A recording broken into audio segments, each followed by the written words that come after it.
The post-WrestleMania call-ups are a moment of wonder and excitement for fans. New faces join those familiar, and the whole thing reeks of potential with new feuds and teams to be formed and then battered into submission. However, while we might cheer and boo loudly for these new main roster talents, those actually working on the shows might be a little less enthused. For every new person, your position weakens, and even those at the tops of their games look behind them at the nippers trying to chomp at their heels. A swollen roster is going to mean that eventually the fat is going to have to be cut, and through choice or a firm handshake, there are going to be some superstars that might not make it to the end of the year with the WWE. Not that this is necessarily a bad thing, but still, change is a-coming. With this in mind, I'm Jules from WhatCulture.com, and these are 10 wrestlers who should or could leave WWE in 2018. But before we begin, don't forget to subscribe to stay notified. Ding, ding, dong. Number 10. Neville. October the 10th, 2017. This was the day that outrageously talented Neville discourteously departed the WWE after yet another request to put over bothersome cruiserweight imp Enzo Amore on Monday Night Raw. This wasn't the first time that they've dumped on the man who gravity forgot. In fact, many attribute the main cause of ire being that his match with Austin Aries was cut from the WrestleMania DVD, aka he got very little money comparatively for his performance. Hopefully the WWE will finally allow him to leave his contract and head back to the more profitable and hopefully respectful waters soon. Number 9. The Ascension. Pigeonholed as punchlines within weeks of graduating from NXT, the Ascension's flagging credibility had more dirt heaped on top of it from a cast of oldies during the 2015 Raw reunion. Connor and Victor were humiliated and humbled by the New World Order, the New Age Outlaws, and the old as f*** APA. To borrow a phrase from Farouk, oh dear. Dominant in developmental, the pair were rapidly marginalized by their old-fashioned gimmick. Creatives simply didn't know how to use them, and as such, they've gathered rust. And in the face of more simple and easy-to-digest tag teams like the Authors of Pain, now may be a good time to slip into the indies. Number 8. The Big Show.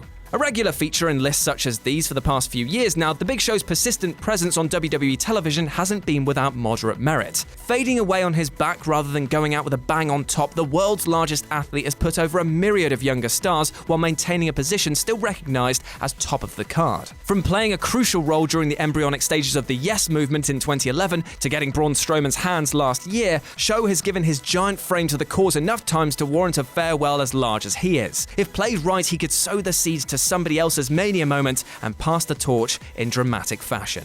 Number 7. Dolph Ziggler. Oh, Dolph, you lovely man. You can seemingly sell everything but yourself. With all of your flailing and impressive landings, you think that you would see yourself bumped up the card for once. There's a fair bit of rumbling that Dolph should drop down to NXT and act as a sort of graduation benchmark. If you can beat him, then you can make it to the main roster. And his attitude, work ethic, and style would work well for this. However, it seems like the message got a little messy, as instead, he's brought NXT to him in the form of one Drew McIntyre. The steam with which this tag team is hitting the road is impressive, offering a great-looking double finisher and an awful as shared entrance music gimmick, but it's clear where this is heading. Betrayal and a boot to the face for Dolph. He's a great worker, but at this point seems to be clinging on more than Shawn Michaels at the 1995 Royal Rumble. Number 6. The Colognes. Who?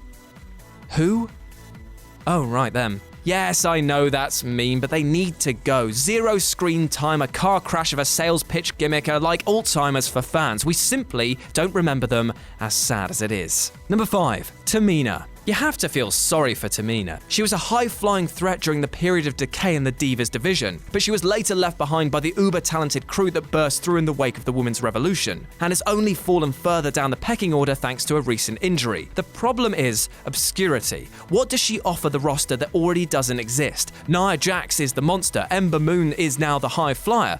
So what's left? Silent bodyguard? If so, I'll take my coat and 12 hats to go, please. Number 4. Titus ONeil. Adam Wilborn will hate me for putting Titus on this list, but please, my ginger friend, I only want the best for this towering talent. Listen to an interview with him or any backstage segment and you'll genuinely see one of the nicest guys around and one of the best dads in the business. I wish my dad kissed me like that. It's a shame, therefore, that he's not getting so much as a sniff of a victory or storyline beyond yelling. It's like looking at the ill-fated League of Nations. You remember them? How all of the members were at that point on the down and out, and banding together only highlighted their ineffective nature. Well, this is that, and Dana's not even getting her stats out for the lads.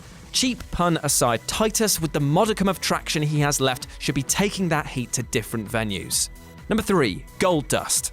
The bizarre one recently appeared to foreshadow an impending exit from full-time competition, with a tweet paying tribute to his own career and politely begging for a job as a performance center guru. Dustin Runnels discovered his physical performance peak shockingly late in his career, but he'd already amassed an enviable legacy as one of the most diverse all-rounders by the time he returned for the in-ring run of his life in 2013. In truth, the company have neglected to make the best of his best, but few could have predicted him even still being a relevant TV-ready character 23 years after his debut. So use him, take him off the stage and give him a chance to run things instead, because if the WWE don't, then I think that maybe his brother Cody might be able to tempt him away to more creative fields. Number 2. Curtis Axel. The Miztourage really didn't need the departure of their fearless leader from Monday Night Raw, despite the storyline calling for them to willfully abandon the A-lister on his final night. Bo Dallas may survive thanks to his brother's access to a literal lake of reincarnation via newfound friend Matt Hardy, but a reinvention for Curtis Axel to even put him on par with his legendary father seems astonishingly out of reach. One of the last survivors from the most barren period in WWE talent developmental history, Axel clung on after several mismanaged shots,